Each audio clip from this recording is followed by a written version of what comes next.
So it's a great pleasure to introduce our two speakers tonight. So Carol Velman-Rudie is going to give a 15-minute or so introduction first, and then she's going to be followed by John Hiemstra.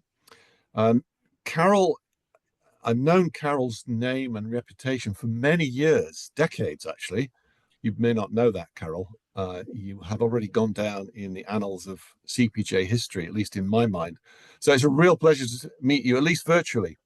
And I hope one day that we'll actually meet in person. Carol credits the perspective of the Center for Public Justice, which was founded by Jim Skillen, as the reason she became involved in public justice issues.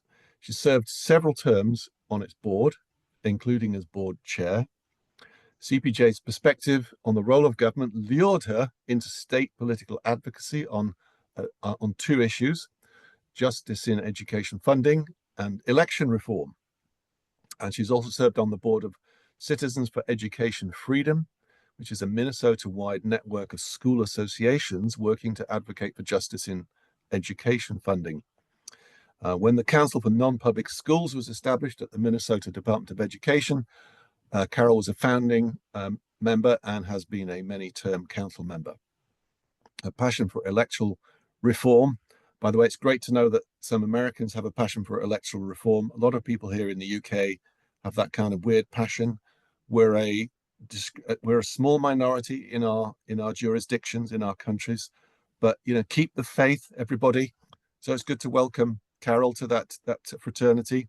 Her passion for electoral reform led her to serve on the board of Fair Vote Minnesota, to work on the gradual adoption of a new voting system, the initials of which are RCV, and which you may want to explain to us in a moment, in the various cities, and in sparking the national movement towards election reform in the US generally.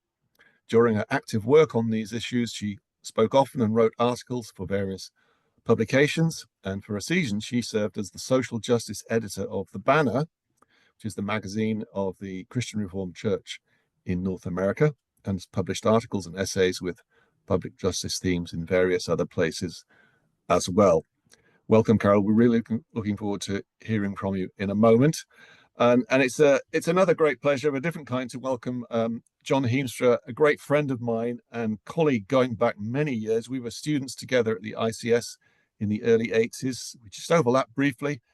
And John has been a colleague, a friend, and a mentor to me ever since, and still is. So it's a real pleasure to have you here tonight, John.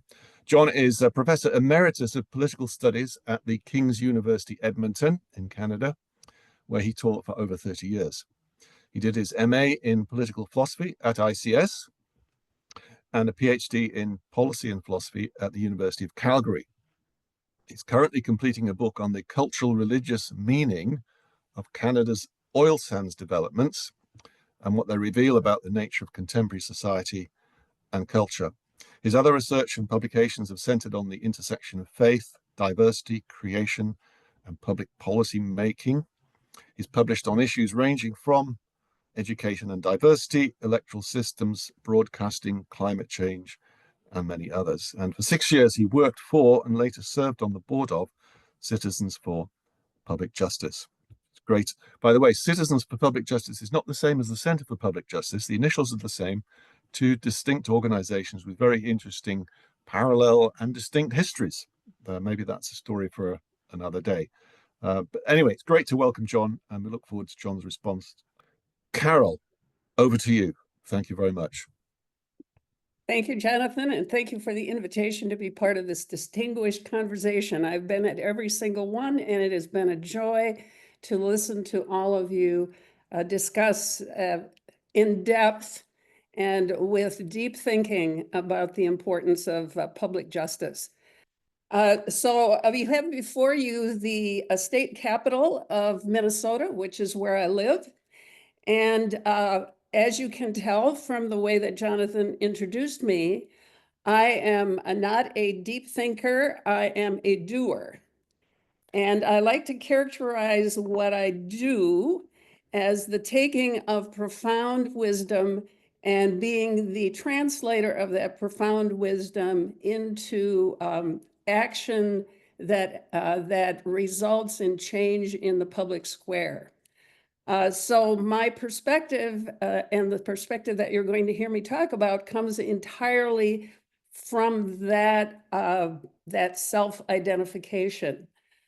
In addition, I'm aware that we started this series trying to understand why Donald Trump is where he is. And so I will speak specifically to that and try to give you some background from where I sit as a practitioner, from where I sit in terms of why Donald Trump is not a surprise. Even though we in the United States are shocked and horrified, it's not really surprising to a certain degree. And to help us all understand that, I'm going to start in a very odd place with this book that talks about the 11 nations in the United States, and in my particular map also includes Canada, although I'm not speaking about Canada, I'm speaking strictly about the US. This book is the second in a series that I'm aware of. The initial book talked about 8 nations in the United States, and that's been expanded now to 11. But I think it's really, really important for all of us to realize that in the United States, if you proceed from East Coast to West Coast, you are actually going through a variety of different kinds of experiences and expressions, all of which impact the conversation in the public square. So when you take a look at this particular map, and I'm going to show you a second one, when you take a look at this particular map, you will see that I, in the state of Minnesota, way up here, have a particular take on what the public square ought to look like that is potentially going to be quite different from other spaces in the United States based on my experience with my statewide culture. And sometimes not even the statewide culture, particular to where I live at this moment, which happens to be in Minneapolis, one of the 2 major cities of the state. The culture that informs Minnesota generally, as you can see from this highly generalized map, comes from the East Coast and is largely driven by that Puritan dimension of the East Coast. And you can trace that in the immigration patterns, which generally means that we in Minnesota, we value education highly. We love communal decision-making, and we are constantly eager to make our space better, to the point where we sometimes have a very idealistic and utopian concept of what that better means. And I can say that Minnesota itself is a subculture of that particular culture, in the same way that I just heard someone explain to me that northern Michigan, which is another Midwest state, of course, or another state in this Yankee kind of mindset, that northern Michigan is actually a northern version of Appalachia, which means that you can't always generalize state to state. However, that being said, there are definitely different approaches to the public square based on where people are based. And that is particularly relevant when we talk about Donald Trump, because he's absolutely from that section called New Netherlands, settled as it was by Dutch colonists in the 17th century, and bringing to it a high degree of emphasis on business and on the capitalistic mindset. Minnesotans often refer to New Yorkers as, oh, they're different. In other words, we don't identify with the kind of personality that is currently occupying the White House very well. And I certainly react in my public square activity with this kind of Minnesota intensity, a desire for collaboration, a high a value for education, and a desire to make the world better somehow. To add to the fact that there are layers and layers of differing nations, if you will, within the boundaries of the United States is not a new concept. I just recently listened to Ezra Klein's interview located under this title, Democrats Need to Face Why Trump Won. An excellent conversation with the Democratic lead pollster, in which they parsed the statistics of the various population groups and cultural cluster groups within the United States, and how that differing culture actually translated into the kind of voting pattern that we see. Those kinds of analysis can be found all over, but this was a particularly interesting one to me because of the location from which both of the commentators came. And I leave the address here in case you are interested in pursuing it. So when we locate people in the United States with such a variety and diversity of cultural aspirations and cultural histories that govern their notion of what the public square should be and how they should interact in it, what is it then that holds the US together? In other words, when I step into the public square from the state of Minnesota, what kinds of things govern that public square? What are the worldviews, if you will, that govern that conversation that happens within the public square? And this, from the point of view of reformational thinking, I became more and more aware that when one steps into the US public square, one does so with a set of presuppositions usually that are different from where people might otherwise have a set of expectations or of even working presuppositions. In other words, people come to the public square with a particular worldview that might not overlap with the worldview that they possess when they go to church, or when they step into a museum, or when they step into their family gathering. And this came as a little bit of a surprise to me, but also a kind of a helpful understanding as to why the Christian world that I am part of, yes, even my own Christian world, can hold such views that seem, in the public square, can hold such views that seem so contradictory to the views that they might hold elsewhere, even in church, even in what they assume to be their Christian life. And so I've made a quick list of these perspectives. These are what I believe to be the perspectives that drive the US public space. In other words, most arguments that I've encountered for or against a given piece of legislation or a given concept about where the public square ought to go come from and are located in these kinds of perspectives.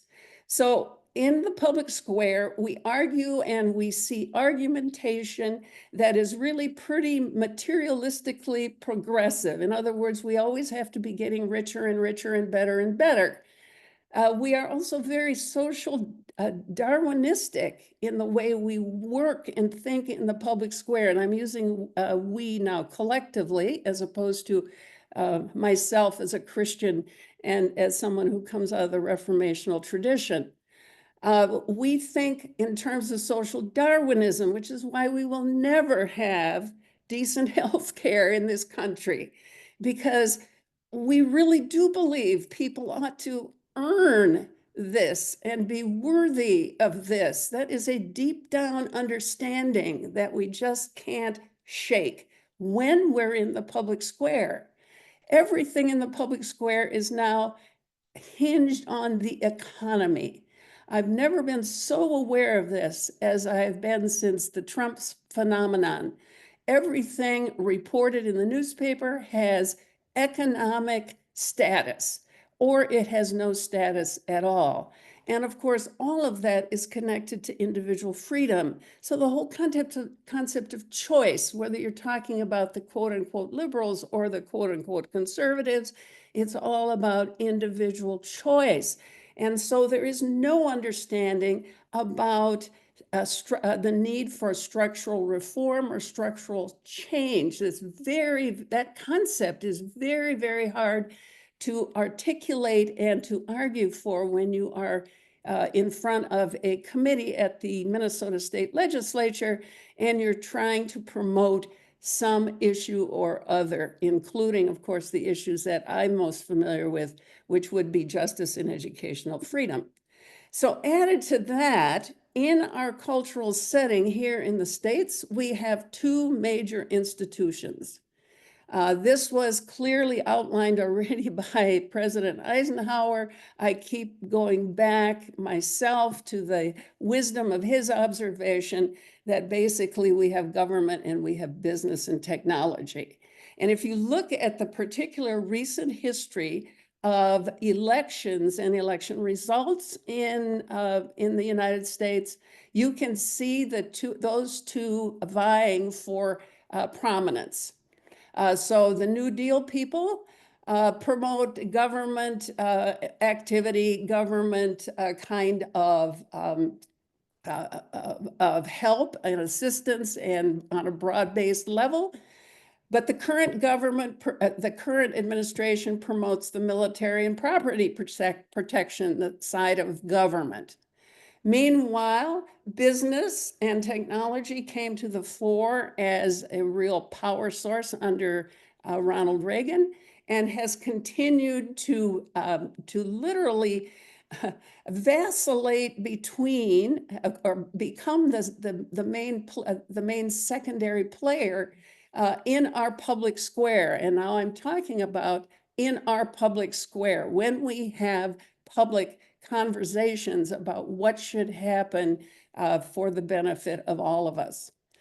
The major institution that is supposed to form good public square participants has now been completely in the United States overrun by business and technology. In other words, STEM, which is science, technology, engineering, and math, is what you have to teach. Almost everything else is in service of that. And over and over and over again, particularly the last years when I was in college teaching, the biggest concern of our colleges is this emphasis going to lead to jobs? And so the tie-in between public school and the nurturing of citizens, or should I call them taxpayers, citizens is all in the direction of business and technology. And to support that, we now have a true national ritual. And if you take a look at what's happened since the Cold War to sports in the United States, you have the national ritual. We go to ball games and football games and all kinds of games and stress them in our college and elementary and secondary school settings because they produce team spirit, all colored by a pledging of allegiance to the flag that begins every game. And so the national business of sports is tied in to the way in which we express ourselves. Hence, the president's appearance at the Super Bowl. Of course, presidents should do that. They should be part of the national ritual. So the alternatives to this have been really, really weakened since the Reagan era, I think. And I've seen this again in Minnesota personally. Justice is no longer the word you use in the public square. And this is very weird to we who are from Minnesota, because in Minnesota, we have always done everything with the word justice attached to it. But justice has been replaced by competition. So even in the public square, we are no longer talking about justice. We're talking about competition. And we're talking about duking it out with our quote unquote enemies, boxing ring style, reinforced, of course, by the way we do our elections. At one point, the concept of civil society was introduced into the public square conversation. And that concept has, in my experience, almost completely died. Nobody talks about civil society anymore because nobody cares about the powerlessness of places like churches and non-public schools and museums, et cetera, et cetera.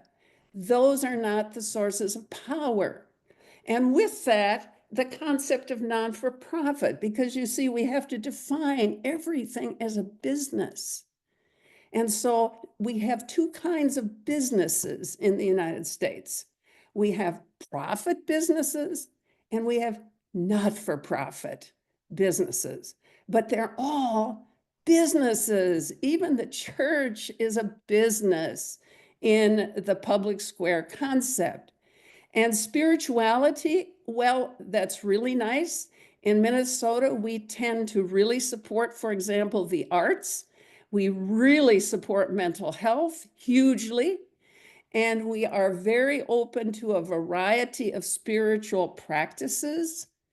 But most of that, two of those things are supported actively in our public square in Minnesota: participation in the arts and mental health. And we, of course, try to deal also in a relatively just manner with our Native American brothers and sisters. But this is how spirituality is now defined. So in this setting, how do we live in the public square? And here I'm speaking from, again, my personal experience working as both a lobbyist, I hate to use that term, but yes, that's really what I was, and as a bureaucrat, because when I was part of the Council for Nonprofits, Schools, Education in the Department of Education, I was a bureaucrat. So here are the places where I think I personally have been most effective in talking in the public square about issues and trying to make some progress toward justice in my own statewide public square. And that is, one has to know when one steps into advocacy, one has to absolutely know that where the appropriate place to start action really is. And that has to be a place that's going to lead to bigger conversation within the public square itself. So you have to know, for example, that when you're talking about education, you need to step into two spaces. You need to step into the local school district space, and you need to step into the state space. And you need to know how to act in both of those and how to start conversations in both of those spaces. Now, this may come as a surprise because I discovered that for those of us who consider ourselves reformational, the usefulness of the modalities isn't the first thing that comes to mind. But let me tell you that when you're advocating on the grassroots level, and particularly in the world of creating legislation and talking about policy, the usefulness of knowing the purpose of institutions and what their public facing should look like, what would be appropriate to the public side of an institution. The modalities are absolutely essential. When we at the state level had to define a school, for example, in the public space, what do we mean by a school? We were always talking about about the concept of education from this exact perspective. And I'm also here to say, not to brag at all, but to say that because I was in tune with the complexity of the modalities coming out of our perspective, I was sometimes actually the wisest person in the room, even though I do not consider myself an expert on justice issues or justice at all. I'm, after all, just an English major. And that brings me to point number 3. Vocabulary is essential. I think it was Jim Skillen that taught me that you talk about private schools or parochial schools. You don't use those terms in the public square. You talk about government-funded schools and non-government funded schools. And that gets you to the actual issue, which is funding. And then you can begin to talk about how we fund schools, which is a systemic issue that makes almost all other advocacy for real reform in education very, very difficult. Because now we're talking about an entrenched method of funding schools that needs to be challenged and reformed. And that is really hard work. I dedicated about 30 years of my life to that issue alone. And I'm here to say I didn't succeed. Our group did not succeed. We are still talking about competition among schools. Totally the wrong vocabulary. And then the strategy of example. We absolutely need to have examples on the working level of advocacy. I'm reminded by something that I learned from John Perkins when he set up his model of living together for African Americans. The importance of having something to point to that will really further the education toward public, or the concept of public justice in the long run. So just to give you an example, when we started working in Fair Vote, Minnesota on education, on election reform, we looked around the United States for examples, and we found 2. Harvard University and Oakland, California. And I said right away, we cannot push those 2 examples because both of them come out of a very distinct political culture, public justice understanding that will not fly in our attempt to advocate. And so we had to do a lot of research, a lot of work, and actually, when Minneapolis adopted ranked choice voting, we were even nervous about our major city adopting it because we knew that the label of liberal would immediately be attached to ranked choice voting. And now I'm here to tell you that that is exactly what's happened. We obviously couldn't help that, but that's what's happened. I just got an email from Fair Vote, Minnesota saying that 13 states in the United States have made ranked choice voting illegal on the local level. We have 2 states that have adopted it statewide, and 13 have now made it illegal. And so the importance of having good models around you, or the decision where to start and to create a model, can very often shape where you can go from there.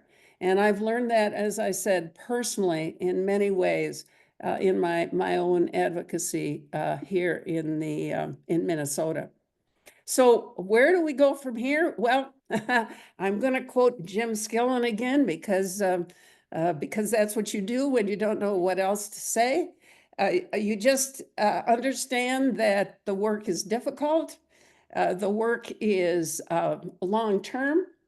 Fairville, Minnesota has a 50-year plan to create ranked choice voting, election reform in the entire state. We're in about year 20 of that plan. I will not live to see it. And if that is in fact even possible to do 30 years from now. So we have to have that kind of long trajectory, and we have to take the first steps wherever possible to begin the conversation where these things actually have punch. And that is in the local and statewide levels of government where people still have a voice. So am I surprised with Donald Trump's second election? No, I think I could have predicted. In fact, I think I kind of did at the time. He exemplifies, sadly, what I think are some of the foundational things that we have to know about the public square in the United States. So I will end with that. Turn it over to my respondent.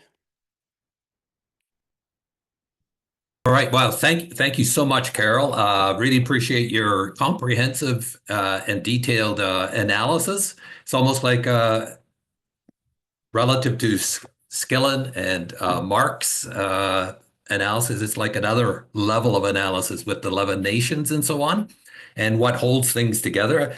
As I read what you were saying, you really underlined how shall we then live in the public square, like how shall we act? And you presented us with a number of very practical and I think very insightful guidelines to how to act. So I've chosen for my 4.5 minutes to just throw out some ideas on how I think about how we should act in this context. So let me start by saying, the Reformational tradition in many ways has not really theorized all that well on modes of change, theories of change, and certainly not practical practices of change.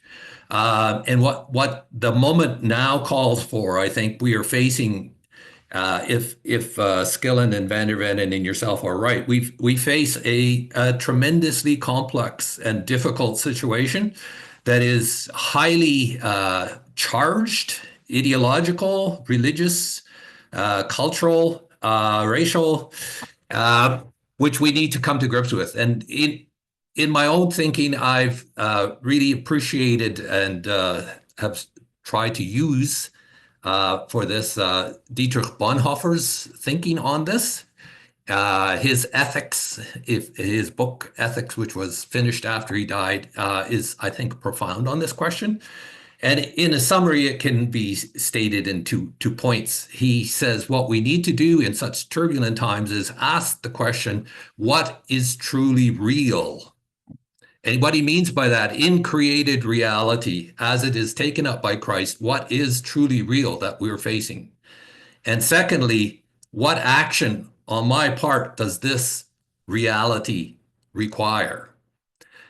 And I think what's going on now, we need to sit down and really think through that, really. I want to stop myself. We need to think through this, but we don't have time for a theory. We need to do things. So we need to think about how we're going to do this. So from there, I would say, we are facing two large worldviews. I think Jim and Mark really sketched out in terms of the ideological drive that is happening right now. You know, MAGA as a return to a golden age where wealth, you know, white males seek power and try to, and that implies then a model of change that we are seeing unfolding as we speak. A model of change that is revolutionary. You know, you upset, you undermine, and you try to break down existing institutions with a view to trying to replace them, essentially, to take the pieces that you think are good, but break down the rest. And what I would say from Bonhoeffer's perspective is what's truly real in this? You know, when we're going to say, how are we going to act? What's truly real in this? And then the things Mark brought out, for example, that norms and values are redefined. You know, who's our heroes and who's our enemies become redefined in ways that we are off. I think most of us are very uncomfortable with. Say that's actually not how it really is. We ask individuals to adjust, refugees, minorities. We ask society to amend itself to this goal, and the environment itself, you know, drill, baby, drill, you know, climate change stuff set to the side. Let it adjust, right? Leave it. And then in that context, we have to say, what is truly real here? And I think the danger we face as a Reformation community is that we flip into sort of the rational Enlightenment ideology model of change, which is, you know, the world's rational, it's mechanical, it's neutral, and humans impose themselves on it and create out of it what they value and want. And they do that in what I would call a rational, linear, means goals kind of mode of action. And if you look at how much modern development happens, that's the way we do it. And then we tend to fall back on that. And yeah, we develop blueprints and action plans and that sort of thing that are really also deficient in that they aren't really based on how the world truly is and ought to be constituted in the face of Christ as the unity of all reality. So again, norms and values, enemies and heroes, adjusting, you know, all that is all of the people who are ticked off and joining the MAGA movement, many of them have come out as people who've been affected by or damaged by or uprooted or lost their jobs by this model of doing things. This model is itself troublesome, I think. So we need a new theory of change, and there's very little time. So I just say one who practically worked with a model of change that I think I myself would like to look at it again more closely. Gerald Van de Zande's model of talking across lines and differences to fundamentally reform society. I think his action idea was actually very interesting and it might deserve another look. And the second thing I think maybe we should at some time look as a group is in Hope and Troubled Times. So Mark and Bob Gosward and Van Hiemstra, they're talking about reorienting steps. And they have these three practical guidelines for action, steps for creating change in society. And so one's a Periscope guideline, Minesweeper guideline, and Rope Ladder guideline. Just very quickly, you know, first one, you should take a step that you have thought through about overcoming a shrunken and distorted view of reality. So will this step work in the real world, given the way it's distorted? That's sort of the question you have to ask of the step. Secondly, will it get rid of things that people will really react to angrily and want retribution, want revenge? You know, if you take this, they're going to go after you. And thirdly, the Rope Ladder guidelines, a step that opens up the possibility of interconnected good steps. You know, that invite other good actions in response to what that step does. It solves one problem and opens up possibilities to start addressing another problem. So I think there are some rich little elements in it. I think there's a lot more out there that we could do well to maybe put our heads together and talk about how the Reformational tradition can work with reform and models of change in these really, really difficult times. Thanks. Great, John. Thanks very much indeed. I must say straight off, it's really encouraging and stimulating to hear two seasoned practitioners actually still talking about the possibility of change. And that in itself is a conversation that flies in the face of the darkness, right? Because we're globally feeling overwhelmed, paralyzed, and who was it said last week, hopeless. And you guys are saying, look, let's just carry on doing all the good things that we know are going to be faithful, the small steps that are going to build towards the bigger vision. That's really encouraging to hear that. And I'm glad hopefully we can end on an upbeat note by the end of the evening.